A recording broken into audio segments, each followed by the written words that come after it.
Hello friends, price Lord. இந்த மாத்துக்கான கர்த்தருடைய rhema வார்த்தை பார்க்கலாம். நானா அவைகளுக்கு ஜீவன் உண்டாகும், அந்த ஜீவன் பரிபூரணம் உண்டாகும் வந்தேன்றாரு. யார்? இயேசு சொல்றாரு. எதனால இயேசு இப்படி சொல்றாருன்னா, ஆதி ஆமத்துல மனுஷனை உண்டாக்குனாரு, அவனுக்குள்ள என்ன பண்ணாரு? ஜீவ சுவாசத்தை கொடுத்தாரு. அவன் ஜீவ ஆத்மாவானான். அவன் தேவனுடைய தன்மையில செயல்பட்டான். எப்படி சொல்றீங்கன்னு கேட்குறீங்கன்னா, தேவன் அவனுக்கு ஆதாமே இந்த விலங்குகளுக்கு பறவைகள்லாம் பேர் கொடுறா அப்படின்னு உடனே எல்லாத்துக்கும் பயங்கரமாக, ஏன்னா பலாயிரக்கணக்கான விலங்கு இருக்குது, பலாயிரக்கணக்கான பறவைகள் இருக்குது, நிறைய வெரைட்டிஸான காரியங்கள்லாம் இருக்குது. அதுக்கு எல்லாத்துக்கும் பேர் சொல்கிறான்னா காரணம் என்ன? அவனுக்குள்ள தேவனுடைய ஜீவன் இருந்ததுனால அவன் தேவனுடைய தன்மையில் செயல்பட்டான்.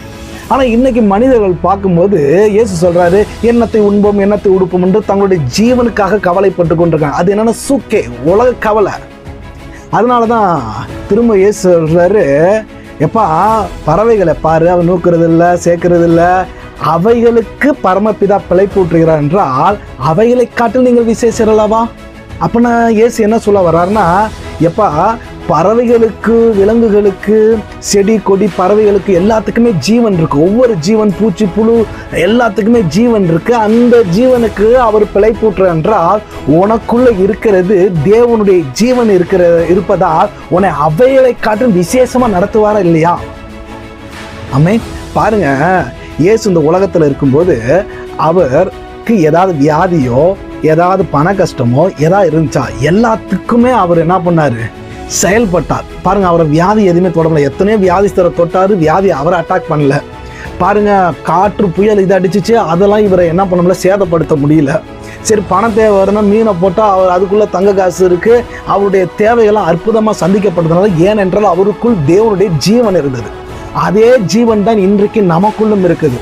அதனால தான் யோவான் 1:4 சொல்லுது, அந்த ஜீவன் மனுஷருக்குள் ஒளியா இருந்ததாம். இப்போ உங்களுக்குள்ள இருக்கிற ஜீவன் உங்களுக்குள்ள ஒளியா இருக்கு.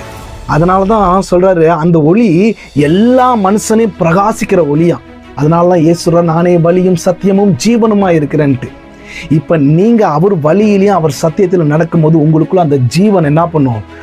அது என்ன பண்ணும்? வளர ஆரம்பிக்கும். வளரும்போது அது பரிபூர்ணம் அடையும். அதனால தான் நான் அவைகளுக்கு ஜீவன் உண்டாகவும் அந்த ஜீவன் பரிபூர்ணம். அப்படின்னா பரிபூர்ணம் என்பது என்னன்னா, உங்க வாழ்க்கையில வியாதி என்பதே இருக்காது, உங்கள் வாழ்க்கையில் தரித்திரம் என்பதே இருக்காது. காரணம் என்னென்றால், அவர் தரித்திரரானதே உங்களை ஐஸ்வரனாக்க, அவர் பலவீனனானதே உங்களை பலவானாக்க. அந்த ஜீவன் தான் உங்களுக்குள்ள இருக்கு. இது உங்களுக்குள்ள பிரகாசிக்கணும், அது மற்றவர்களுக்கு வழிகாட்டணும். கர்த்தர் அப்படிதான் உங்களை ஆசீர்வதித்திருக்கிறார். இந்த மாதமும் கர்த்தர் உங்களை அப்படிதான் வைக்க போகிறார். உங்களுக்குள்ள இருக்கிற ஜீவன் ஜோய ஜீவன், கடவுளுடைய தன்மை உள்ளது. அது ஒரு நாளும் என்ன பண்ணாது? உங்களை வெட்கப்படுத்தாது, குனிய வைக்காது. அந்த ஜீவன் ஒவ்வொரு இடத்திலும் பிரகாசிக்க வைக்கும்.